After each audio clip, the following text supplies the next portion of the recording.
Wanita mengejar lelaki brengsek itu selama 8 tahun. Besok harusnya mereka ambil buku nikah. Tapi lelaki itu dan teman-temannya malah menertawakan dia dari belakang. Mereka bilang wanita itu cuma tabib biasa. Tidak pantas dengan lelaki kaya raya seperti dia. Menurut mereka, istrinya minimal harus selebritas atau model. Saat wanita itu datang dengan senang membawa cincin kawin khusus, lelaki itu malah berwajah dingin. Melirik pun malas, menyuruh dia cepat pergi. Temannya bilang terang-terangan, kalau calon pengantinnya adalah mantan pertamanya Jenna. Sikap lelaki itu pasti beda. Lelaki itu diam dan secara tidak langsung mengakui. Di hatinya, wanita itu memang tidak bisa dibandingkan dengan cinta pertamanya. Keesokan harinya, wanita itu menunggu lama di depan kantor pencatatan sipil. Yang datang malah kabar bahwa lelaki itu pergi menjemput mantan yang baru pulang. Lebih parah lagi, sahabatnya mengirimkan tangkapan layar. Jenna memakai cincin kawin yang seharusnya milik wanita itu, dan memamerkannya di media sosial. 8 tahun ketulusan, dibalas penghinaan seperti ini. Hati wanita itu hancur total. Saat itu, seorang pria muncul di depannya. Pewaris keluarga terkaya dan seorang CEO. Dia berkata langsung, kalau lelaki itu membatalkan pernikahan, lebih baik wanita itu menikah dengannya. CEO juga butuh pernikahan kerjasama, dan wanita itu kebetulan cocok dengan syaratnya. Ini juga bisa bantu menyelamatkan krisis keuangan keluarganya.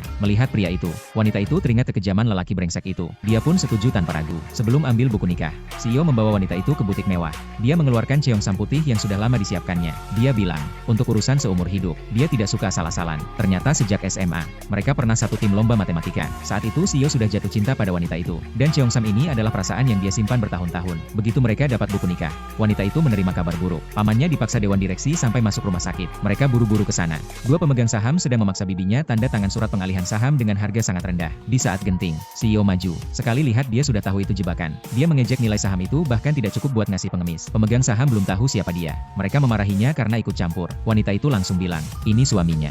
Mereka tidak percaya. Mereka mengejek wanita itu memilih lelaki miskin setelah meninggalkan pria kaya. Katanya mana mungkin dia punya uang. Saat itu juga CEO menelpon, mengirim dana 1 miliar ke perusahaan pamannya. Semua langsung terkejut. Setelah krisis lewat, bibinya masih cemas tentang asal-usul CEO. Wanita itu tersenyum dan bilang dia akan hidup baik-baik bersama CEO. Di rumah sakit, CEO berkata lembut bahwa mulai sekarang mereka satu keluarga. Tidak perlu sungkan. Sementara itu, lelaki brengsek itu masih menemani cinta lamanya. Dia pamer betapa setianya dia. Meremehkan wanita itu. Bilang wanita itu tidak layak buang waktunya. Tanpa sengaja dia melihat wanita itu mengenakan ceongsam. Baru saat itu dia terpaku menyadari betapa cantiknya wanita itu.